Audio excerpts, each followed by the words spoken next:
si Risa nagpapatawa. Kayang-kaya daw talunin si VP Sara. Ayon dito sa balita, naniniwala si Senador Risa Hontiveros na may tunay na tsansa ang oposisyon na talunin si VP Sara Duterte sa 2028 presidential election kung magkakaisa lamang ang hanay nito. Sa kanyang pahayag, sinabi ni Hontiveros na bukas siyang tumakbo sa pagkapangulo kung siya ang mapipiling kandidato ng isang nagkakaisang oposisyon. Ayon sa senadora, hindi sapat ang popularidad o pangalan lamang. Pagkakaisa, mas matalinong kampanya at pakikinig sa taong bayan ang tunay na magbibigay ng fighting chance.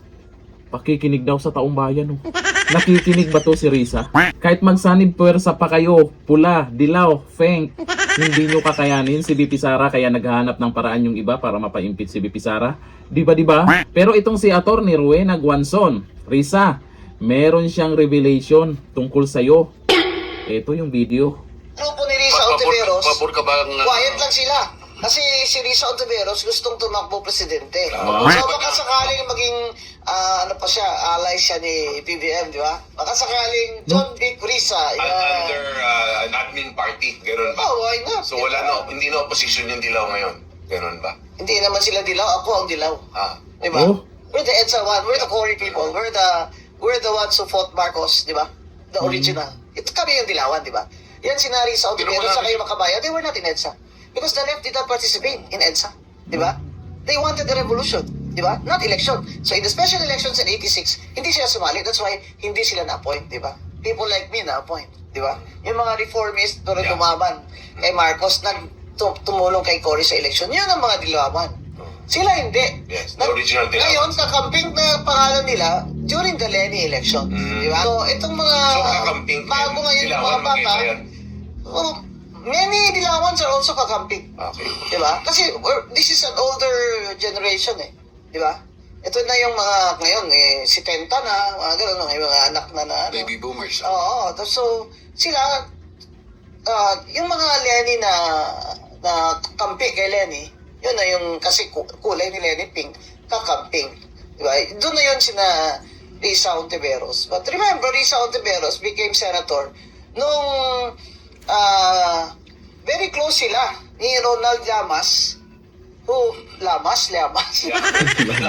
ni Ronald Llamas na presidential advisor ni President Pinoy.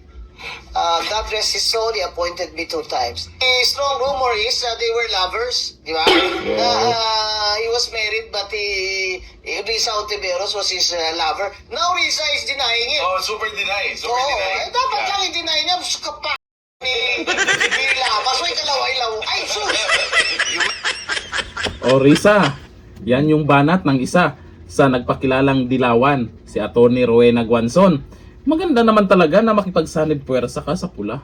Pwede yan John Vic Rimulya tsaka si Risa Hontiveros. Pwedeng mangyari yan. Kasi napapansin nyo po, may mga kakamping, may mga dilawan, magkakaiba na sila ng paniniwala. Mayroong kumampi kay Dunyor, mayroong ayaw kay Dunyor. Kaya malabong lahat ay susuporta dito kay Risa. Pwede talaga na medyo maganda yung laban pag itong pula, dilaw, tsaka kakamping. Kung magsanib pwersa, kaso nga lang, mukhang malabo May kanya-kanya sila ng gusto Kung sakaling magsanib pwersa tong mga to, paghanap ng paraan versus kay VP Sara, sa tingin nyo susuportahan kayo ng taong bayan? Tumakbo lang kayo para lang kalabanin ang mga Duterte? Hindi ba pwedeng tumakbo kayo para serbisyuhan o baguhin yung Pilipinas, ayusin? Tumakbo kayo, etong si Risa, talagang gusto lang talunin si VP Sara. Yun lang yung nasa isip nyo. Pero pag nanalo, anong gagawin nyo? Pero malabo yan. Malabong malalo yan. O ayon po dito sa mga nag-comment, sabi ni Ancletins Peter, kahit plus 3 million votes ka pa Hontiveros, hindi mo matatalo si Inday. Naku, may plus ka pa daw. Ito sabi ni Jan Torino, mag-solo ka, wag ka mang mandamay. Oy, baka dilawan to ha. Sabi ni M. Gonzales, ambisyo sa mga kaday. Gumawa muna kayo ng mabuti dyan sa Senado, Risa. Yung maganda-ganda naman yung gagawin nyo para magustuhan ng mga tao. Titingnan kasi ng mga tao, ng mga botante, kung ano yung mga nagawa nyo. Kagaya sa'yo bilang senador. Anong nagawa mo dyan? Yung bang, laging may witness yan, di ba? Oo, may witness lagi yan. Yung tungkol sa... Madalas may mga nagko-comment tungkol kay Reza, yung sa PhilHealth.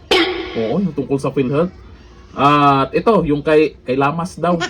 Kaya asahan natin, ngayon pa lang, tuloy-tuloy, magdo-double time ang mga trolls dyan para siraan si BP Sara at sinabayan ng panibagong impeachment na naman ang mga buhaya. Pag si BP Sara, nasa Malacanang na, magugutom na naman sila. Dito na, thank you. Bye-bye.